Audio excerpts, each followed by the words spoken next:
Hadirin-hadirat sekalian, apabila Nabi dikandung oleh Aminah, berkatalah Toknya Abdul Muttalib, menjadi suatu adat, kata Tok kepada Abdul Muttalib, dia berkata kepada ayah Nabi Abdullah, menjadi satu adat orang kita Quraisy, sekiranya dapat anak, kita akan diziarahi dan didatangi oleh tetamu mengucapkan tahniah. Ketika itu kita kena jamu tetamu yang datang, yang mengucapkan tahniah.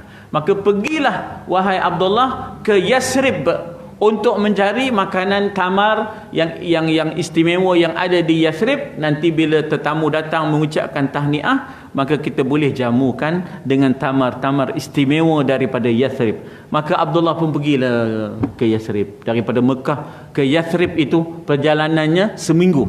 Zaman itu perjalanannya ialah seminggu. Pergilah, dah beli dah tamar-tamar daripada Yasrib. Yasrib ini ialah Madinah. Yasrib ini juga Taibah. Nah, pada sisi malaikat, Yasrib itu namanya Taibah. Yang kita dengar lagu Sulis, ya Taibah, ya dawa ayyana ashtaqna lik, ya hawana dana, ya hawana dana. Ya Taibah, ya dawa ayyana. Dawa tu dawa tu ubat. Ayyana tu boleh maksudnya penyakit, boleh juga maksudnya ialah mata. Wahai ubat bagi mata. Maksudnya bila kita tengok je Madinah, terubat hati kita. Hilang perasaan gelisah kita bila kita tengok je Madinah. Allahu Akbar. Ya dawa ayyana ishtaqna lik. Ishtaqna maknanya ishtaqna, kami rindu kepadamu. Ya hawa nadana. Hawa bermakna cinta. Wahai cinta yang menggamit kami, cinta Madinah. Kan ada cerita cinta Madinah dalam televisin. Ya tak? Kok yang tengok televisin, kalau tak ada ambil besin, gantung tali. Ya tak?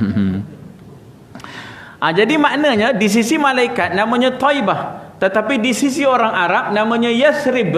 Yasrib ialah satu wabak penyakit musim sejuk yang datang ke situ. Dalam tempoh sebulan itu ada wabak namanya Yasrib. Maka tempat itu dinamakan Yasrib. Nabi tukar menjadi Madinatul Munawwarah. Nama tempat itu ditukar menjadi Madinatul Munawwarah. Jadi ayah Nabi, ayahanda Nabi Abdullah, pergilah dia ke Yasrib untuk cari tamar untuk dibawa balik ke Mekah. Nanti kalau ada orang datang berkunjung untuk mengucapkan tahniah kerana dapat Nabi Muhammad dapat anak baru, adalah nak perkara yang nak dijamu. Tiba-tiba dalam perjalanan, ya, ayahnya diwafatkan. Abdullah diwafatkan dalam perjalanan itu. Allah Ta'ala perintahkan para malaikat, malakul maut alladhi wukila bikum, supaya mengambil nyawa, ya, supaya mengambil nyawa maknanya Abdullah. Maka malaikat Jibril, ketua, menghadap Allah Subhanahu wa Ta'ala. Allahumma hadha abi, hadha abu wa habibak, ya, yang meninggal ini ialah ayah kepada kekasihmu. Demi kekasihmu kami hidupkan dia balik. Maknanya kata di Jibril kepada Allah, ya Allah, yang meninggal ini bukankah ayah kepada kekasihmu?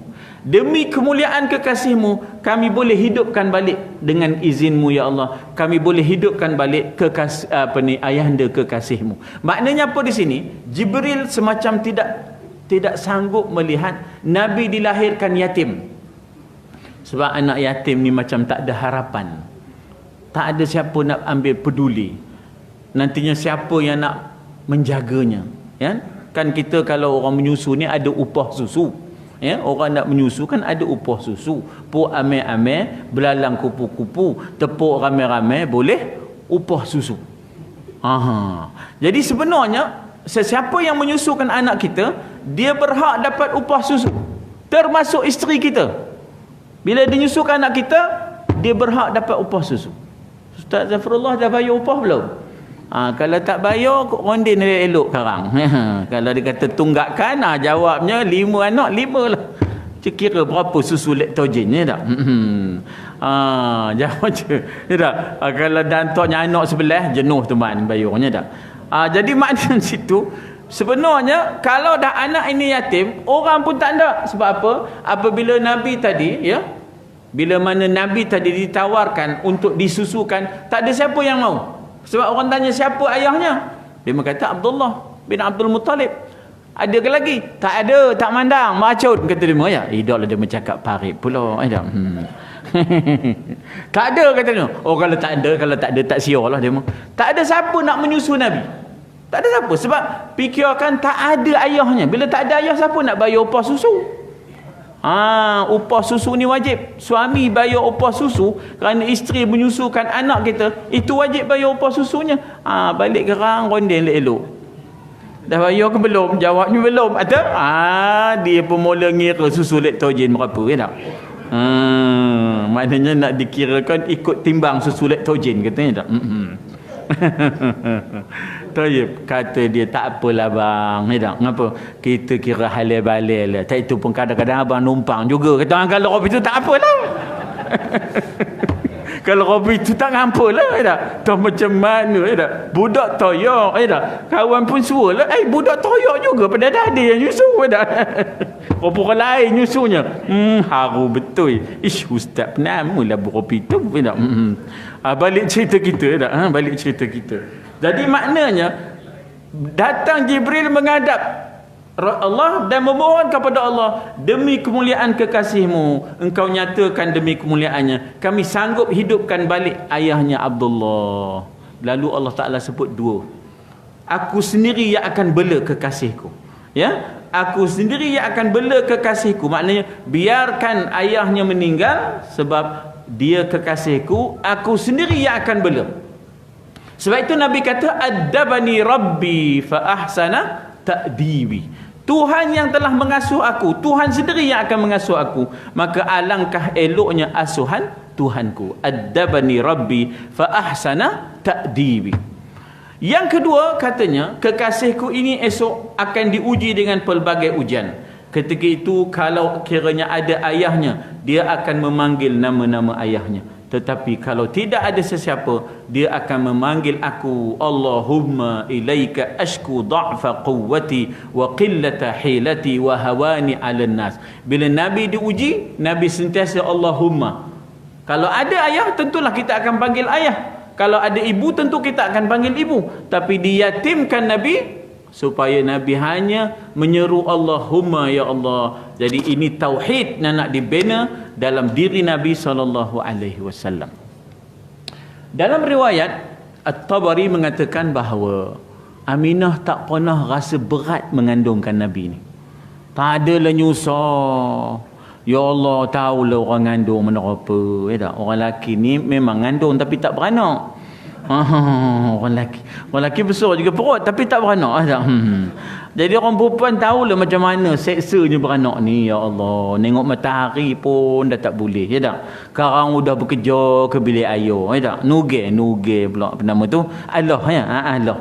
Sekarang udah pula tercium bau orang numih, udah lantaknya penin pula, ya tak? Macam-macam hal lah. Tidur ngerin tak mau, tidur melentang tak mau. Bukan senang. Tapi Nabi ketika mana ya berada dalam kandungan ibunya, dia tidak membebankan. Sehingga ibunya mengatakan bahawa dia tidak terasa, ya, dia tidak terasa beratnya baginda sallallahu alaihi wasallam. Apa maknanya? Nabi ni daripada dalam perut lagi tak nyusahkan orang. Daripada dalam perut lagi tak nyusahkan orang. Apa pengajaran? Kita hidup jangan nyusahkan orang. Ya, liability, ya tak? Cukup lah lampau legemo numpang, ya tak? Lampau legemo nempai, ya tak? Sekarang buka-buka tingkap udah muka dia, buka-buka tingkap udah muka dia. Itu tak lain itu, nak yongat lah tu. Kita bangun subuh sepi dia dah sampai dah. Tandang lah tu. Ngapa? Nak kayongat lah tu. Ya Allah, nempik saja. Subuh sepi. Ngapa subuh sepi? Sebab subuh Hanafi lambat sikit. Subuh sepi cepat. Siapa yang tahu, ya tak? Masjid India, ya tak? Kalau pergi, kita dah habis dah. Dia mau baru bang.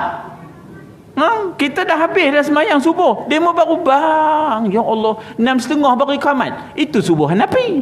Atau kita subuh sepi tengah sembahyang sunat dah mula kamat dah.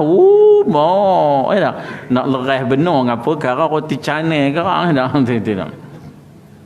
Jadi maknanya di situ Nabi tidak menyusahkan.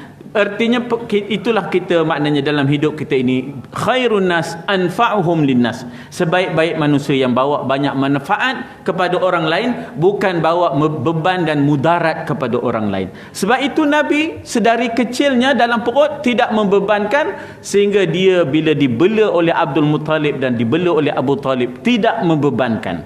Nabi itu tadi tahu bagaimana nak berdikari. Dia ada skill of living, kata orang putih, ya tak? Dia ada kemahiran hidupnya sendiri.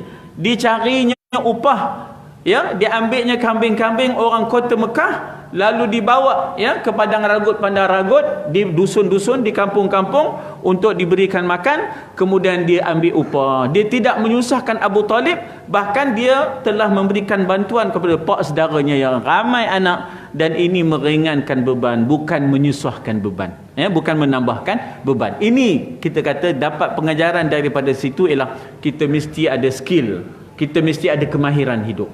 Kita mesti tahu mencari punca-punca kehidupan. Kita jangan hanya mengharapkan tangan yang di atas. Jadilah kita sebagai tangan yang di bawah. Orang putih sebut job creators, not job seekers. Jangan asyik nak mencari kerja. Kita mewujudkan peluang-peluang kerja.